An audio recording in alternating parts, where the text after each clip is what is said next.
Olá, irmãos, mais uma vez. Hoje eu gostaria de falar sobre acerca dos fins dos tempos, mas principalmente o que nós, então, cristãos, filhos de Deus, devemos fazer nesse período. A palavra de Deus fala para nós nos prepararmos para esse tempo. Mas preparar como? Nos prepararmos como noiva de Jesus. Nós temos que nos preparar como noiva de Jesus. Nós que já temos a salvação pela misericórdia, a bondade, pela graça do nosso Senhor Jesus, que morreu e ressuscitou, derramou seu sangue pelos nossos pecados. E aquele que crê no coração e aquele que confessa recebe a salvação. E todos nós que somos da igreja, o corpo de Cristo, que recebemos a salvação, devemos nos preparar como noiva de Jesus. Porque a palavra de Deus fala que nem todos são noivas. E noiva de Jesus, a palavra de Deus fala sobre nosso crescimento da santificação, da consolidação da nossa fé, não somente salvos, mas depois de sermos salvos, nós vamos ter crescimento espiritual. Essa santificação, crescimento espiritual e a consolidação, e a gente vai crescendo cada vez mais ainda, até atingir a maturidade no mundo espiritual, que a Bíblia, a palavra de Deus tem falado. E a noiva de Jesus, é noiva, é a mesma coisa. Uma criança, um bebê cristão, não é noiva. Um bebê, uma criança de 5 anos, 10 anos, não é noiva. Ele tem que crescer para se tornar adulto, para se tornar noiva e casar. É a mesma coisa, é a mesma coisa. Por isso que eu queria compartilhar essa palavra. Então, nós cristãos hoje, principalmente, sempre nós tivemos que fazer isso, mas principalmente agora, vivendo fim dos tempos, como nós devemos nos preparar, inclusive, para que nós possamos subir no primeiro arrebatamento. Eu não quero ficar para o segundo arrebatamento, irmãos, como a gente viu no outro estudo passado. Eu quero subir no primeiro arrebatamento. E eu estou declarando que toda a igreja vai subir, principalmente a nossa igreja. Inclusive eu coloquei isso no estatuto da nossa igreja do Ministério Jesus para as Nações, que todos devemos subir como noiva de Jesus no primeiro arrebatamento. Amém? Então eu queria compartilhar primeiro no livro de Apocalipse, capítulo 3. Acompanha comigo. Capítulo 2 e 3 fala, tem carta para 7 igrejas. Eu quero analisar somente uma igreja aqui. Capítulo 3, verso de 1 a 6, fala sobre a carta à igreja de Sardes. Aqui diz assim: ao anjo da igreja em Sardes, escreva. Essas são as palavras daquele que tem os 7 Espíritos de Deus e as 7 estrelas. Conheço as suas obras. Você tem fama de estar vivo, mas está morto. Esteja atento. Fortaleça o que resta e que estava para morrer, pois não achei suas obras perfeitas aos olhos do meu Deus. Lembre-se, portanto, do que você recebeu e ouviu. Obedeça e arrependa-se. Mas se você não estiver atento, virei como um ladrão e você não saberá a que hora virei contra você. No entanto, você tem aí em Sardes uns poucos que não contaminaram as suas vestes. Eles andarão comigo vestidos de branco, pois são dignos. O vencedor será igualmente vestido de branco. Jamais apagarei o seu nome do livro da vida, mas o reconhecerei diante do meu Pai e dos seus anjos. Aquele que tem ouvidos, ouça o que o Espírito diz às igrejas. Amém. Irmãos, aqui tem as cartas para as igrejas. E vamos analisar só da igreja de Sardes. Ele diz assim: ao anjo da igreja em Sardes escreva. Essa carta foi escrita para a igreja. É como se fosse a minha igreja, a sua igreja, onde estiver, é para as igrejas. Essas são as palavras daquele que tem 7 Espíritos de Deus e as 7 estrelas. Conheço as suas obras. Você tem fama de estar vivo, mas está morto. O verso 1 fala assim: você tem fama de estar vivo, mas está morto. O que quer dizer isso? É morto espiritualmente, né? Não que morto... E aqui não está falando da salvação, porque a carta é escrita para a igreja. Teoricamente, sim. Todos que já creem no nome de Jesus, que vieram para a igreja, faz parte do corpo de Cristo e que já tem a salvação. Mas aqui está dizendo: você tem fama de estar vivo, mas está morto.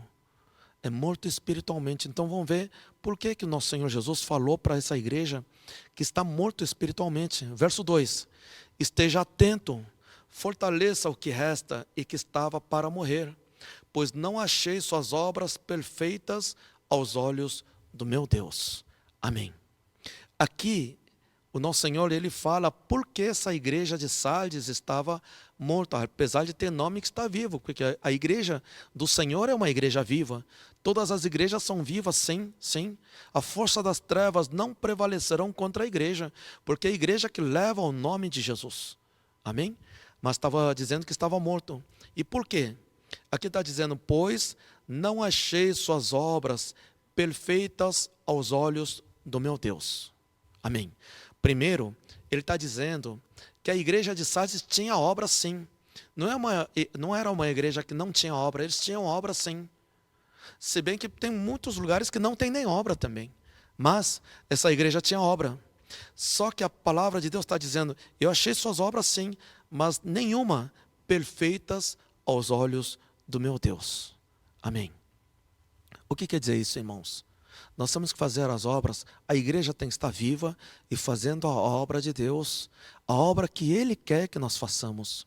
Então, quais são as obras que Ele quer que nós façamos? São os mandamentos do Senhor. Vamos ver rapidamente no livro de Mateus 28. São os mandamentos que Ele deixou antes de subir ao céu, depois que Ele ressuscitou da morte. Ele deu os mandamentos. Vamos ver no livro de Mateus 28, 18 em diante, 28, 18 em diante, diz assim: Então Jesus aproximou-se deles e disse: Foi-me dada toda a autoridade nos céus e na terra. Portanto, vão e façam discípulos de todas as nações, batizando-os em nome do Pai, do Filho e do Espírito Santo, ensinando-os a obedecer tudo que eu lhes ordenei. E eu estarei sempre com vocês até o fim dos tempos. Amém. Ele fala aqui para fazer o quê? Portanto, vão, é o ide do Senhor. Ide pregar o evangelho a todas as pessoas, fazendo discípulos, ensinando, batizando em nome do Pai, do Filho e do Espírito Santo de Deus. Amém. E também no evangelho de Marcos 16, inclusive é o verso que nós mais colocamos aqui no nosso ministério também, como tema do nosso ministério, Marcos 16, último capítulo, verso 15 em diante, a palavra de Deus fala assim, é o mandamento do Senhor. E disse-lhes, vão pelo mundo todo e pregam o evangelho a todas as pessoas. Quem crer e for batizado será salvo, mas quem não crer será condenado. Esses sinais acompanharão os que crerem. Em meu nome expulsarão demônios, falarão novas línguas, pegarão em serpentes e se beberem algum veneno mortal, não lhes fará mal nenhum. Imporão as mãos sobre os doentes, e esses ficarão curados. Depois de ele ter falado, o Senhor Jesus foi elevado aos céus e assentou-se à direita de Deus. Então os discípulos saíram e pregaram por toda parte, e o Senhor cooperava com eles, confirmando-lhes a palavra com sinais que acompanhavam. Amém. Esses são os mandamentos do Senhor. Vão pelo mundo todo e preguem o evangelho a todas as pessoas. São os mandamentos, são as obras que a igreja tem que fazer. Quem crer e for batizado será salvo, mas quem não crer será condenado. E esses sinais acompanharão os que crerem. Então é um sinal que tem que acompanhar a todos que creem no nome de Jesus. Ou seja, é um sinal que tem que acompanhar a todas as igrejas que confessam nosso Senhor Jesus Cristo como nosso Senhor e Salvador, nosso único Deus. Quais são os sinais? Em meu nome expulsarão demônios, falarão novas línguas, pegarão serpentes e beberão um veneno mortal, não lhes fará mal nenhum. Claro, não é para você sair pegando serpente, mas se acontecer como aconteceu com o apóstolo Paulo, na ilha, depois do náufrago, ele foi colocar graveto e de repente a serpente picou ele. Mas ele estava em missão e não aconteceu nada. E beberem algum veneno mortal. Portanto, irmãos, inclusive, quando você vai em restaurante, aquela comida que você come, pode ser que tenha sido feito por algum cozinheiro bom também, mas um cozinheiro que adora outros santos, outros deuses. Ele pode ter santificado, adorado. E o que nós devemos fazer? Claro, se você sabe, conhece, tem conhecimento, evita esses lugares, mas nem sempre você sabe, então você faz o quê? Abençoa e come, tudo bem, né? Então, esses venenos não fará mal nenhum. E o quê? Imporão as mãos sobre os doentes e estes ficarão curados. Essas são as obras que Deus quer que você faça. Essas são as obras que Deus tem deixado para a igreja. Ide por todos, preguem o evangelho a toda criatura. Ide, pregue o evangelho. E também diz, ensinem, façam discípulos, batizando-os em nome do Pai, do Filho e do Espírito Santo. E aqui a palavra de Deus diz também, expulsarão demônios, falarão novas línguas, e imporão as mãos sobre os doentes, e esses ficarão curados. São esses principais mandamentos que o Senhor nos deixou pós o Pentecoste, a vinda do Espírito Santo com poder e autoridade, e que nos foi dada todo o poder e autoridade. É isso que nós temos que fazer, é isso que a igreja tem que fazer, são as boas obras que agradam ao Senhor. É isso que nós devemos fazer. Inclusive no último versículo aqui, Marcos 16, 20, então os discípulos saíram e pregaram por toda parte, e o Senhor cooperava com eles, confirmando-lhes a palavra com sinais que acompanhavam. Irmãos, eu acho tremendo esse versículo. Que os discípulos, quando creram e obedeceram e saíram para pregar por toda parte, a palavra de Deus diz que o Senhor cooperava com eles. Irmãos, quando você vai sair para pregar o Evangelho, o Senhor tem que cooperar com você. O Senhor tem que te acompanhar. E como é que você sabe que Ele está acompanhando você? Mas toda a pregação é acompanhada pelo Senhor? É muito fácil saber. Porque o Senhor estava junto e confirmava a palavra que você estava lançando com sinais que acompanhavam. Irmãos, toda vez que você vai divulgar o Evangelho, a palavra vai ministrar, sinais e maravilhas, curas, tem que acontecer. Tem que acontecer. Isso é prova de que o Senhor está junto nesse negócio. Se você está pregando e nunca aconteceu nada, irmão, para um pouco e vê o que está de errado. Sim, tem que acontecer, sim. Ah, mas isso é só para os missionários, no campo missionário, irmão, não. Na sua igreja, na sua casa tem que acontecer. Sempre tem que acontecer. Aqui a palavra de Deus está dizendo, então os discípulos saíram e pregaram por toda parte, e o Senhor cooperava com eles, confirmando-lhes a palavra com sinais que acompanhavam. Porque a palavra de Deus tem poder, irmão. Não é toda a palavra divulgada, o Senhor coopera. Porque o diabo também usou a palavra de Deus para enganar Jesus, tentar enganar Jesus. Porque o diabo usa versículos bíblicos também. As pessoas que não creem também usam versículos bíblicos. Tem muitos manuais de outras religiões que também usam a palavra de Deus. Isso é palavra de Deus? Não. Quando sai da sua boca, que o Senhor coopera com você. Que o Espírito de Deus habita e Ele tem que confirmar com sinais e maravilhas. Então o poder de Deus está na palavra. Se a palavra de Deus é ministrado de forma correta, isso quer dizer que sinais e maravilhas têm que acontecer como resultado da palavra. Antigamente eu não entendia isso, irmãos. Realmente eu não entendia isso. Estava só no estudo teológico, seminário, isso, aquilo. Eu achava que tinha palavras, mas nunca aconteciam sinais.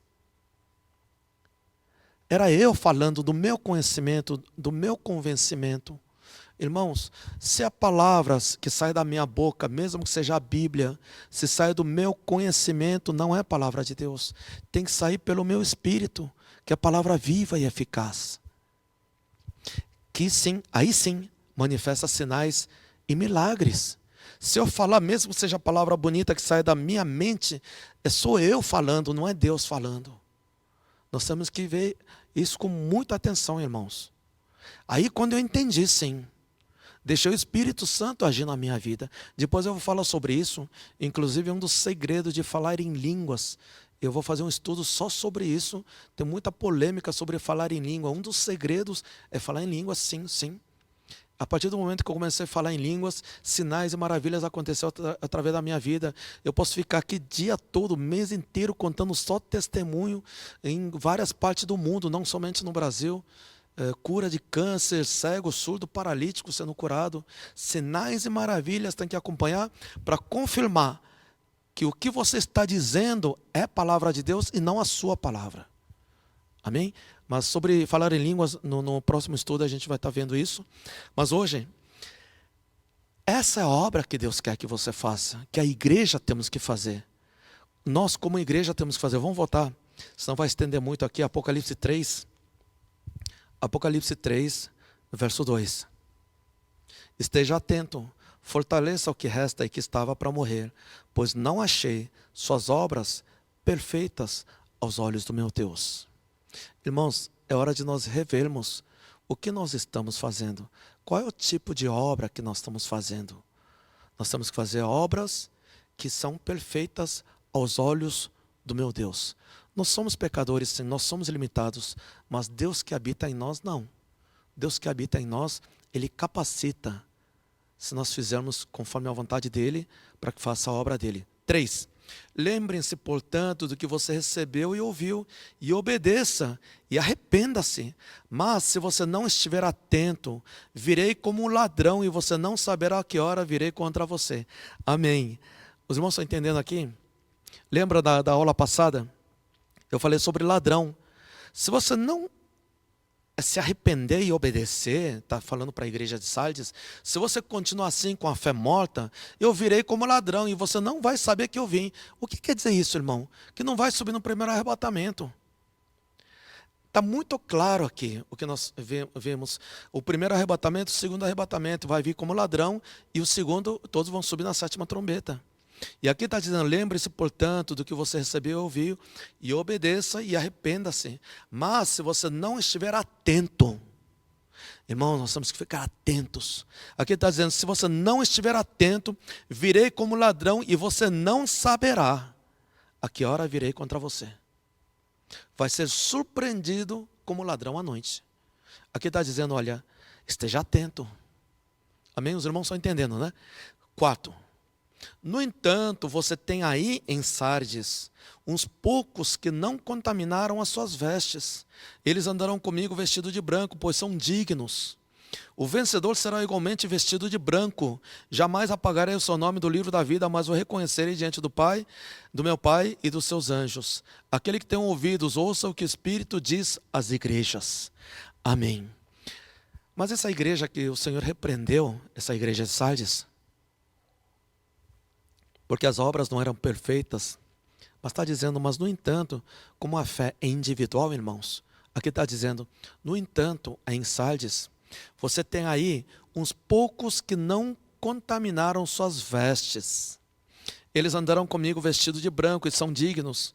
O vencedor será igualmente vestido de branco. Que vestes são essas, irmãos? Na realidade, tem vários tipos de vestes no mundo espiritual. Quem tem essa revelação, Deus deve ter mostrado várias vestes, mas tem duas das principais vestes que nós temos que saber. Existe veste da salvação e veste da justiça. Vamos ver rapidamente no livro de Isaías 61, verso 10. Isaías 61, verso 10.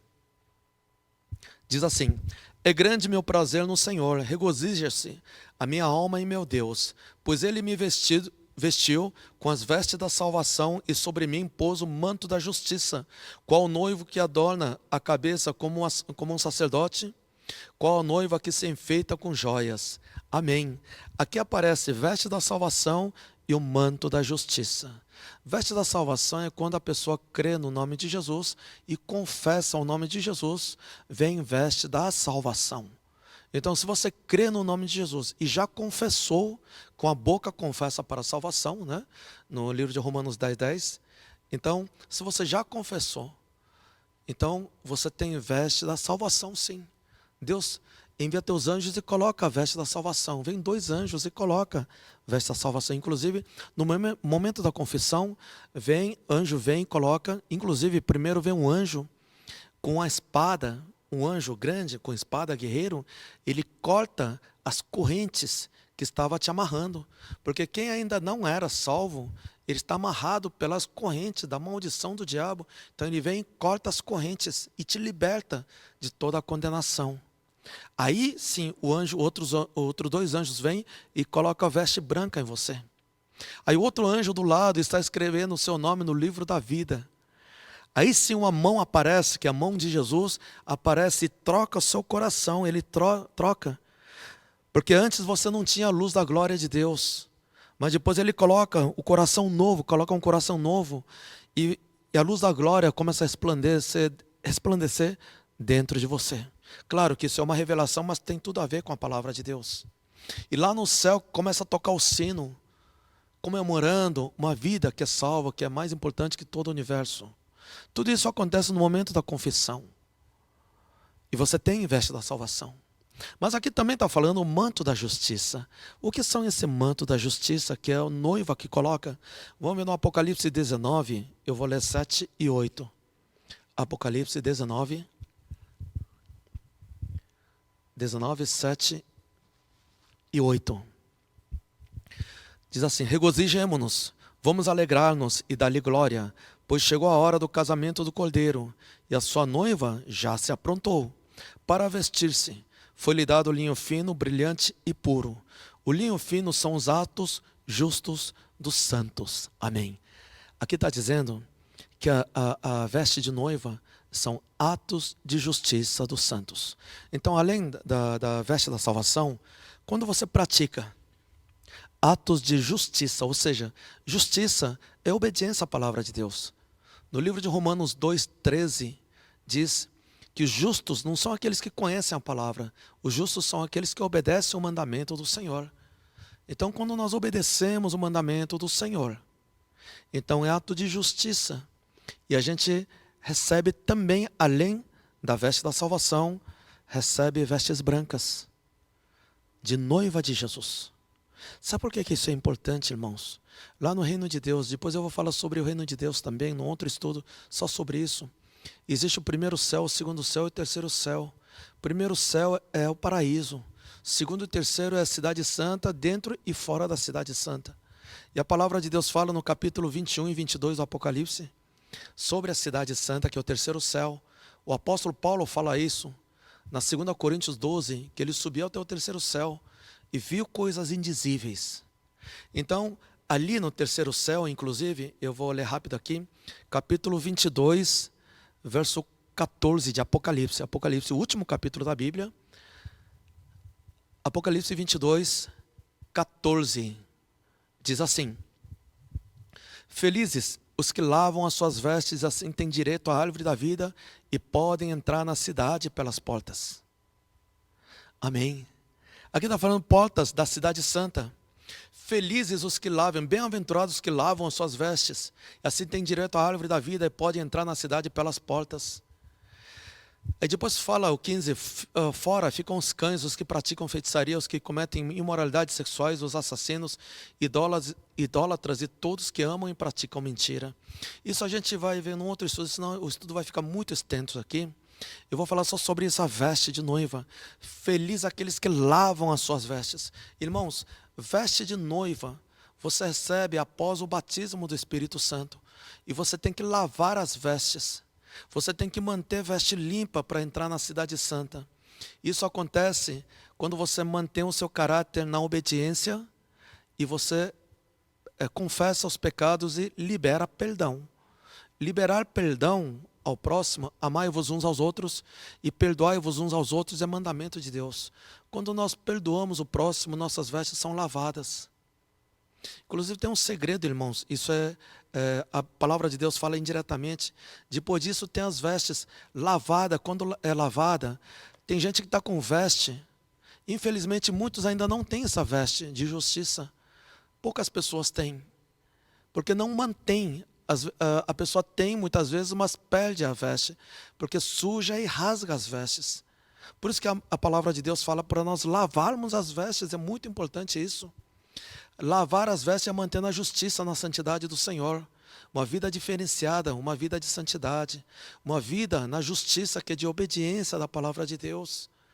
E manter o caráter. E também confessar nossos pecados. 1 João 1,9, se confessarmos nossos pecados, Ele é fiel e justo para nos perdoar os pecados e nos purificar de toda a injustiça. É para purificar de toda a injustiça. E também liberar perdão aos outros que nos feriram.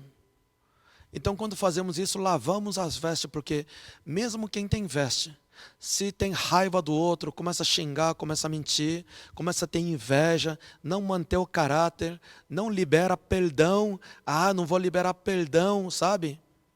Aí suja a veste e rasga a veste. Mesmo estando de veste, tem muita gente, olha, muita gente tem veste da justiça, mas vestes sujas, rasgadas. Infelizmente, a maioria são assim, porque muitas vezes também não sabe como lavar as vestes. As igrejas não têm falado sobre isso também. Nós temos que lavar as vestes.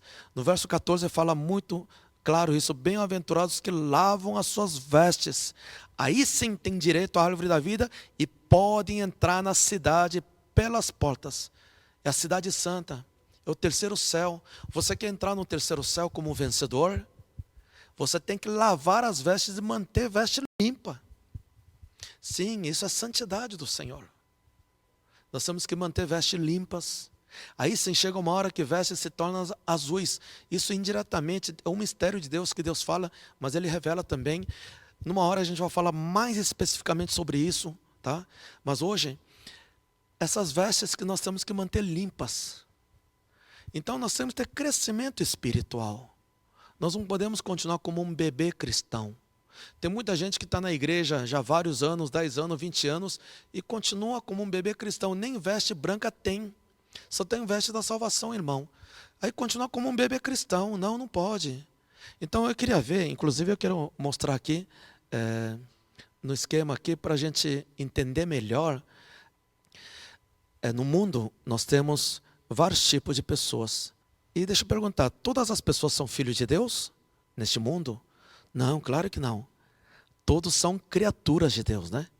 Porque Deus criou. Todos são criaturas de Deus. Essa é a linha da salvação.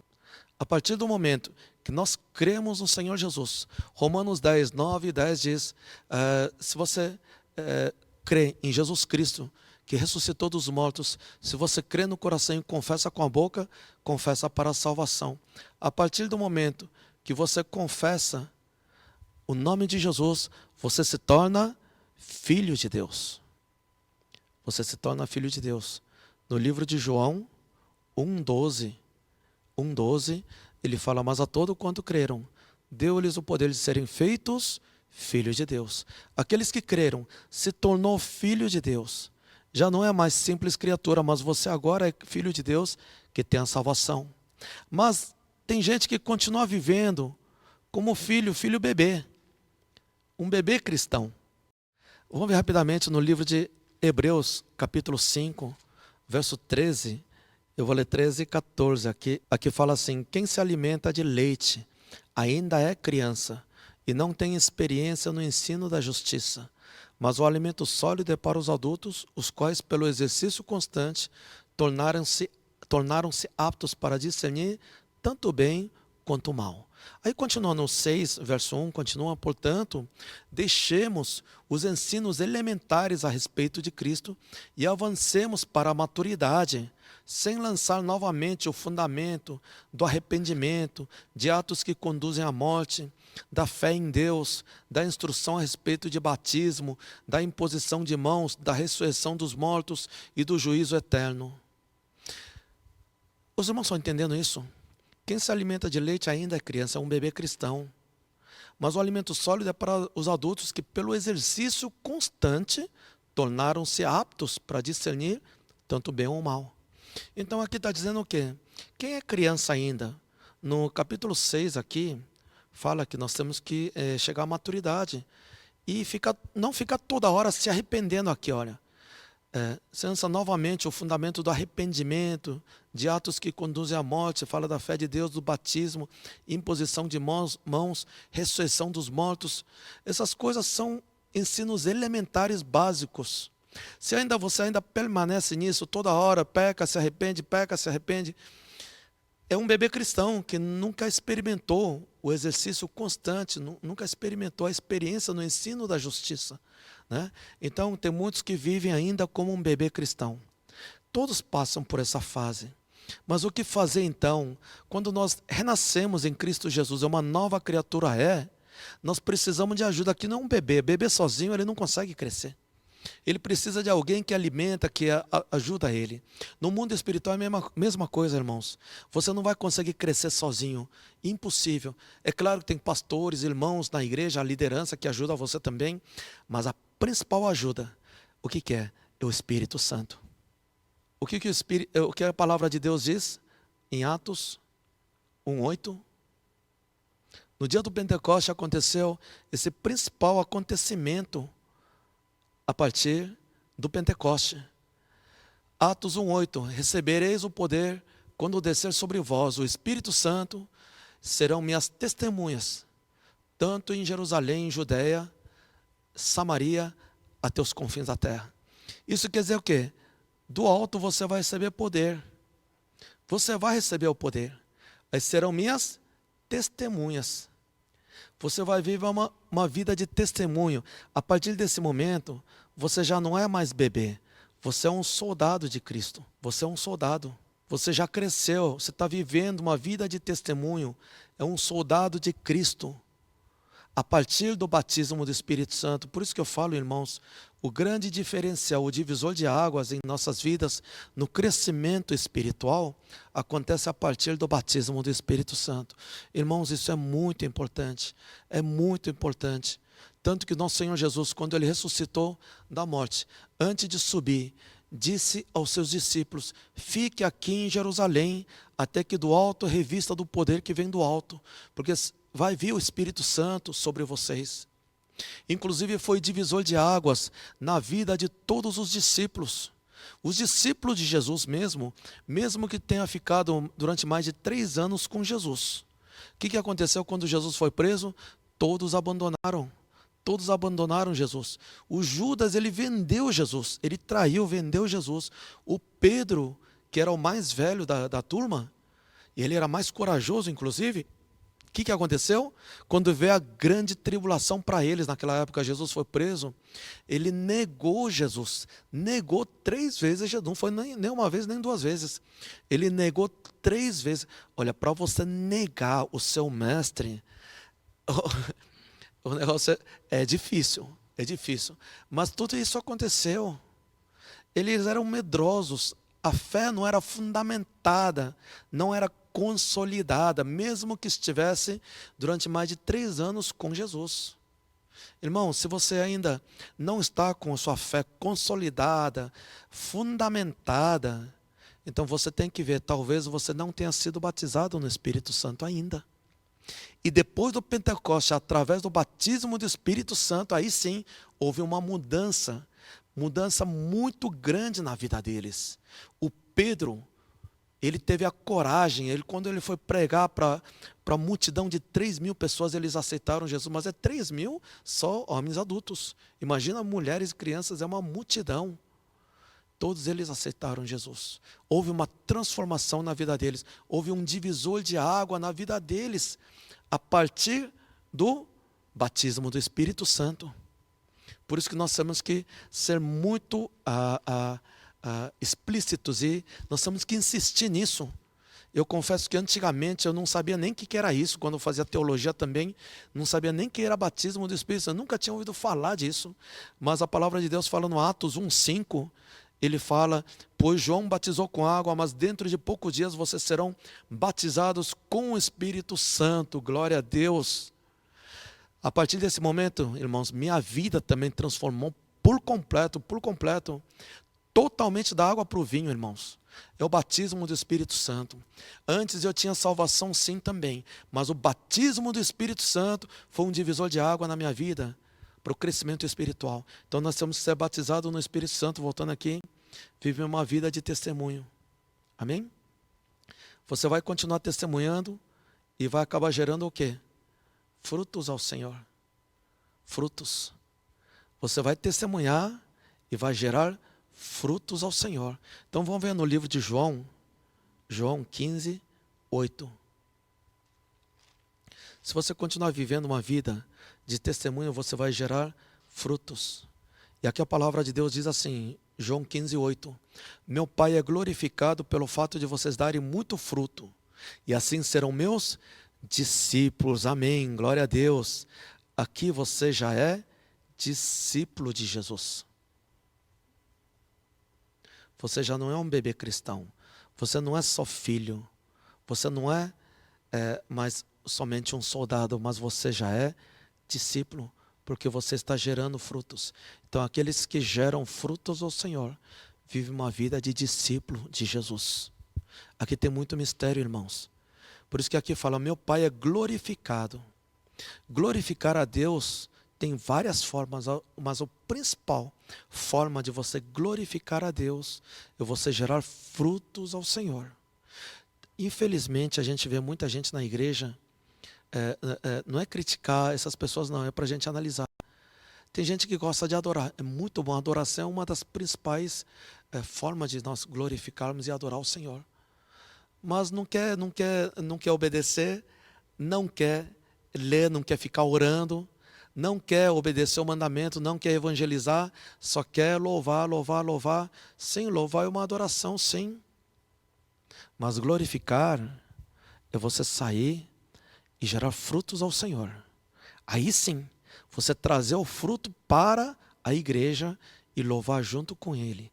Aí sim, o meu Pai é glorificado. Eu vou ler mais uma vez. Meu Pai é glorificado pelo fato de vocês darem muito fruto.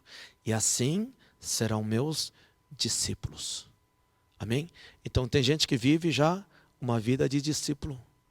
Tem gente que vive como só filho, como bebê. Tem gente que vive como testemunha de Jesus. Uma vida de soldado de Cristo, sim. Tem gente que já está gerando frutos e ele já é discípulo de Jesus. E mais um aqui. Indo mais um. No João 15, 14. Vamos ler rapidamente. João 15, 14. Ele fala o quê? Vocês serão meus amigos, se fizerem tudo o que eu lhe ordeno. Irmãos, tem gente que está vivendo como amigo de Jesus. Nem todos são amigos de Jesus. Aqui a palavra de Deus diz, vocês serão meus amigos, João 15, 14, se fizeram o que eu lhes ordeno. Amém?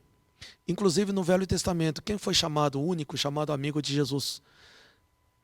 O Abrão, né? No livro de Tiago 2:23 fala que o Abrão foi chamado amigo de Deus. Eu não vejo relato no Antigo Testamento, nem Moisés, nem Davi, nem Daniel, nem José, ninguém, claro que foram grandes homens de Deus, Elias, todos eles. Mas nenhum foi chamado amigo de Deus, somente Abrão. Inclusive, para o amigo, ele conta seus segredos. A palavra de Deus diz que Deus revela seus segredos aos seus amigos.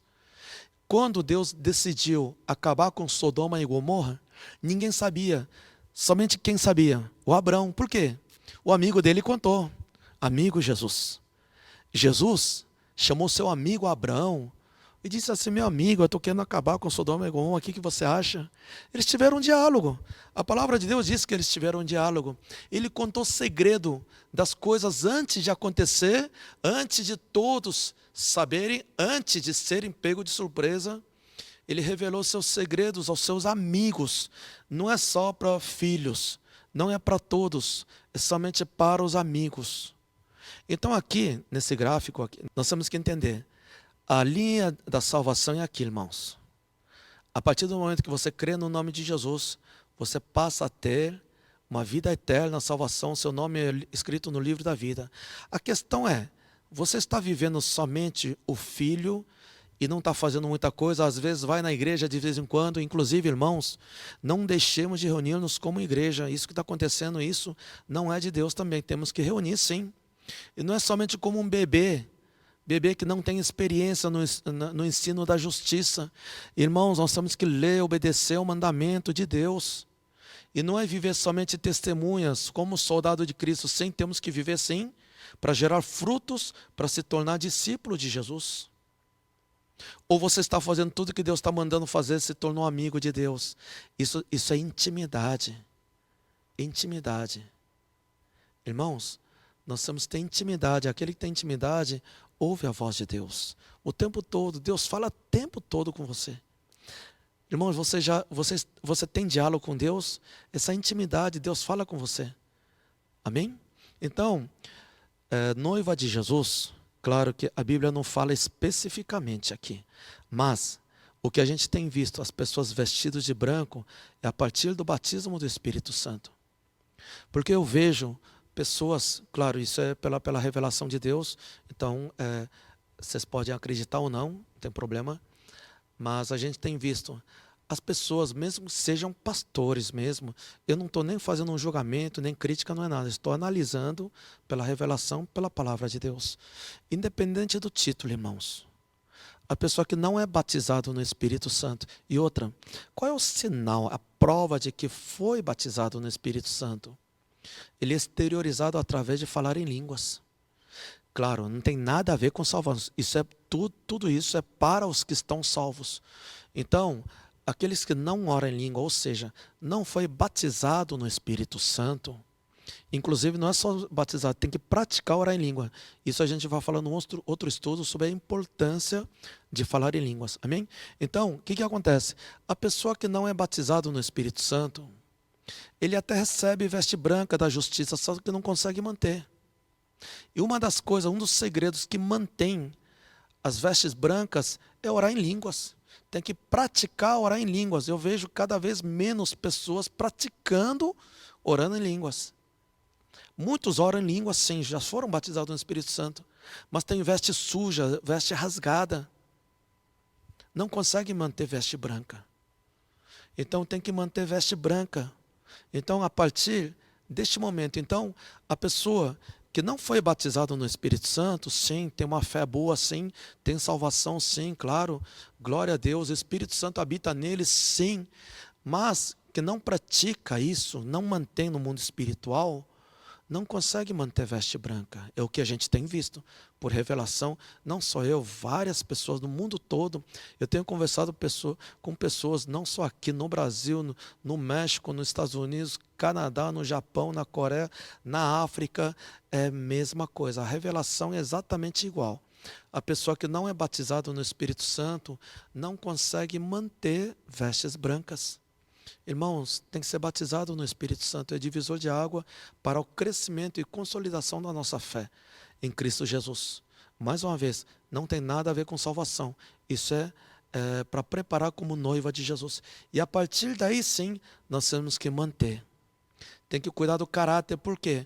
A pessoa quando tem inveja, ciúme, quando tem esses problemas de rebeldia, desobediência, a veste não só suja, mas rasga a veste. Aí você tem que pedir outra veste. Mas tem gente que fica fazendo isso toda hora. Irmão, não pode ficar toda hora se arrependendo. É um bebê cristão. Chega uma hora que a veste nem vem mais. Nós temos que manter a veste branca, irmãos. Por isso que a palavra de Deus fala, a gente leu, eu vou ler de novo, Apocalipse 22, 14. Bem-aventurados que lavam as suas vestes. Aí sim tem direito a entrar na cidade santa. Você quer entrar na cidade santa? Tem que manter veste branca. Veste branca. Principalmente também para subir no primeiro arrebatamento, irmão. Senão você vai ficar para a grande tribulação. Ninguém quer ficar para a grande tribulação. Nós vamos subir antes da grande tribulação. Isso é somente para as noivas, primícias. Mas isso não é difícil, irmãos. É só obedecer o mandamento de Deus. Isso é para todos.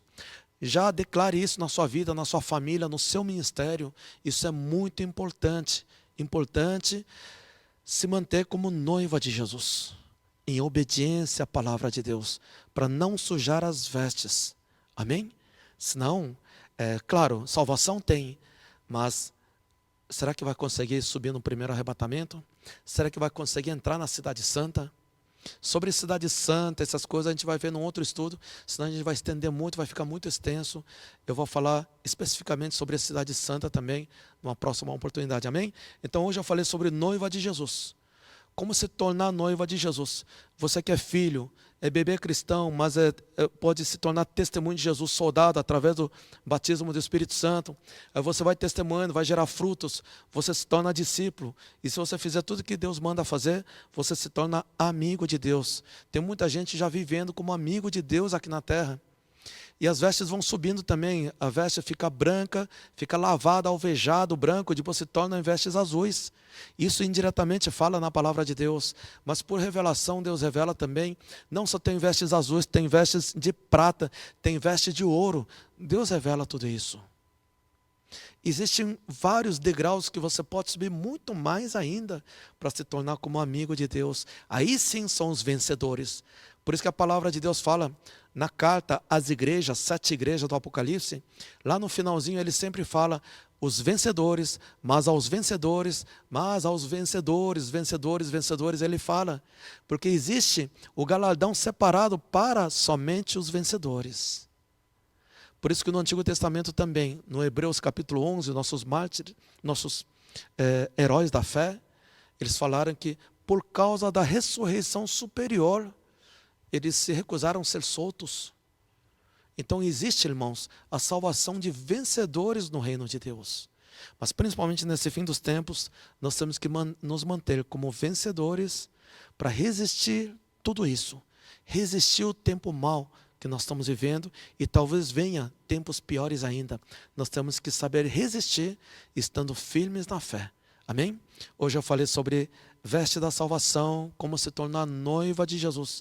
Se você tiver pergunta, dúvida, mande para a gente, mande o nosso link, mande no YouTube, no Facebook, no e-mail, mande para a gente vai estar respondendo e com isso a gente vai esclarecendo cada vez mais ainda para nos prepararmos como noiva de Jesus nesse fim dos tempos. Amém?